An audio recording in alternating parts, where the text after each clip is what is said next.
ನಮಸ್ತೆ ಎಲ್ಲರಿಗೂ. ನಾನಿವತ್ತು ತುಂಬ ರುಚಿಯಾಗಿ ಈಸಿಯಾಗಿ ಆಗುವಂತಹ ಕ್ಯಾಪ್ಸಿಕಮ್ ರೈಸ್ ಬಾತ್ನ ಮಾಡ್ತಾಯಿದ್ದೀನಿ. ಬನ್ನಿ ಶುರು ಮಾಡೋಣ. ಮೊದಲಿಗೆ ಬಾಣಲಿನ ಕಾಯೋದಕ್ಕೆ ಒಲೆ ಮೇಲೆ ಇಟ್ಟಿದ್ದೆ. ಬಾಣಲಿ ಕಾದಿದೆ. 2 ಚಮಚ ಎಣ್ಣೆನ ಸೇರಿಸ್ತಾ ಇದ್ದೀನಿ.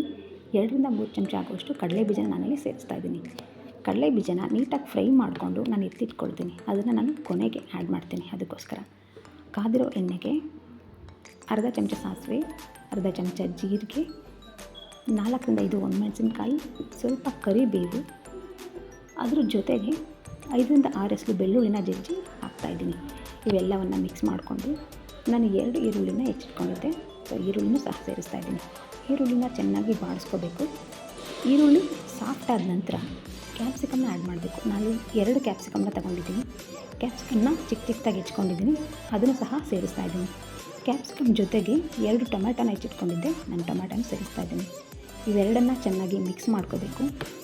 ಸ್ವಲ್ಪ ಬೇಗ ಬೇಯಬೇಕು. ಅದಕ್ಕೋಸ್ಕರ ನಾನಿಲ್ಲಿ ಉಪ್ಪನ್ನ ಸೇರಿಸ್ತಾ ಇದ್ದೀನಿ, ಅರ್ಧ ಚಮಚದಷ್ಟು. ಕೊನೆಗೆ ನೋಡ್ಕೊಂಡು ಹಾಕ್ಕೋಬೇಕು. ಇವೆಲ್ಲವನ್ನು ಚೆನ್ನಾಗಿ ಮಿಕ್ಸ್ ಮಾಡಿಕೊಂಡು ಒಂದು 5 ನಿಮಿಷ ಚೆನ್ನಾಗಿ ಬೇಯಿಸ್ಕೊಂಡ್ರೆ ಸ್ವಲ್ಪ ಸಾಫ್ಟ್ ಆಗುತ್ತೆ. ಅದು ಸಾಫ್ಟ್ ಆದ ನಂತರ ನಾನು ಅದಕ್ಕೆ 2 ತೊಳೆಯಷ್ಟು ಹುಣಸೆ ರಸನ ರೆಡಿ ಮಾಡಿಟ್ಕೊಂಡಿದ್ದೆ, ಅದನ್ನು ಹಾಕ್ತಾಯಿದ್ದೀನಿ. ಇವೆಲ್ಲವನ್ನು ಚೆನ್ನಾಗಿ ಮಿಕ್ಸ್ ಮಾಡಿ ನಾನು ಇದಕ್ಕೆ ಚಿಟಿಕೆ ಆಗೋಷ್ಟು ಅರಿಶಿನ ಸೇರಿಸ್ತಾ ಇದ್ದೀನಿ. ಸ್ವಲ್ಪ ಕಲರ್ ಬಂದರೆ ಸಾಕು. ಅದ್ರ ಜೊತೆಗೆ ಅರ್ಧ ಚಮಚ ಅಚ್ಕಾರದ ಪುಡಿನೂ ಸಹ ಸೇರಿಸ್ತಾ ಇದ್ದೀನಿ. ಇದ್ರ ಜೊತೆಗೆ ಸ್ವಲ್ಪ ಸ್ಪೈಸ್ ಅಪ್ಗೋಸ್ಕರ ನಾನು ಗರಂ ಮಸಾಲ ಪೌಡರ್ನ ಸೇರಿಸ್ತಾ ಇದ್ದೀನಿ, ಅರ್ಧ ಚಮಚದಷ್ಟು.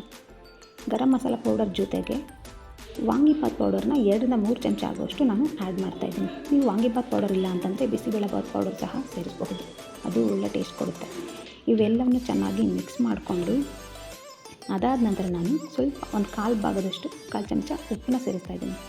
ಇಷ್ಟು ಉಪ್ಪಾದರೆ ಸಾಕು, ಏಕೆಂದರೆ ಮುಂಚೆನೇ ಹಾಕಿದ್ದೆ. ಇದಕ್ಕೆ ನಾನು ಕೊನೆಯದಾಗಿ ಹೆಚ್ಚಿಟ್ಕೊಂಡಿರುವಂಥ ಕೊತ್ತಂಬರಿನ ಸೇರಿಸ್ತಾ ಇದ್ದೀನಿ. ಈಗ ಇವೆಲ್ಲವನ್ನು ಮಿಕ್ಸ್ ಮಾಡಿಕೊಂಡು ಒಂದು ಕುದಿ ಬರೋವರೆಗೂ ವೆಯ್ಟ್ ಮಾಡಬೇಕು. ನೋಡಿ, ಇಷ್ಟು ಕುದೀತಾ ಇದೆ. ಗ್ರೇವಿ ರೆಡಿಯಾಗಿದೆ. ನಾನು ಇದಕ್ಕೆ 1 ಬೌಲಷ್ಟು ರೈಸ್ನ ಎತ್ತಿಟ್ಕೊಂಡಿದ್ದೆ. ಆ ರೈಸ್ನ ಸೇರಿಸ್ತಾ ಇದ್ದೀನಿ. ಅನ್ನನ ಚೆನ್ನಾಗಿ ಮಿಕ್ಸ್ ಮಾಡ್ಕೋಬೇಕು. ಇದು 3ರಿಂದ 4 ಜನಕ್ಕಾಗುವಷ್ಟು ರೆಡಿಯಾಗಿದೆ. ಸರ್ವ್ ಮಾಡ್ಬೋದು 3ರಿಂದ 4 ಜನಕ್ಕೆ. ಇದನ್ನ ನೀಟಾಗಿ ಮಿಕ್ಸ್ ಮಾಡಿಕೊಂಡು ನಾನು ಫಸ್ಟೇ ಕಡಲೆ ಬೀಜನ ಫ್ರೈ ಮಾಡಿ ಇಟ್ಕೊಂಡಿದ್ದೆ. ಆ ಕಡಲೆ ಬೀಜನ ನಾನು ಇದೆಲ್ಲ ಚೆನ್ನಾಗಿ ಮಿಕ್ಸ್ ಆದಮೇಲೆ ಕೊನೆಗೆ ಸೇರಿಸ್ತಾ ಇದ್ದೀನಿ. ಇದನ್ನ ಚೆನ್ನಾಗಿ ಮಿಕ್ಸ್ ಮಾಡ್ಕೋಬೇಕು ಕಡಲೆ ಬೀಜನ. ಸೊ ಈಗ ರುಚಿಯಾಗಿರುವಂತಹ ಕ್ಯಾಪ್ಸಿಕಮ್ ರೈಸ್ ಬಾತ್ ರೆಡಿಯಾಗಿದೆ. ಈ ವಿಡಿಯೋ ಇಷ್ಟ ಆಗಿದ್ದರೆ ಲೈಕ್ ಮಾಡಿ, ಶೇರ್ ಮಾಡಿ, ಸಬ್ಸ್ಕ್ರೈಬ್ ಮಾಡಿ. ಥ್ಯಾಂಕ್ಸ್.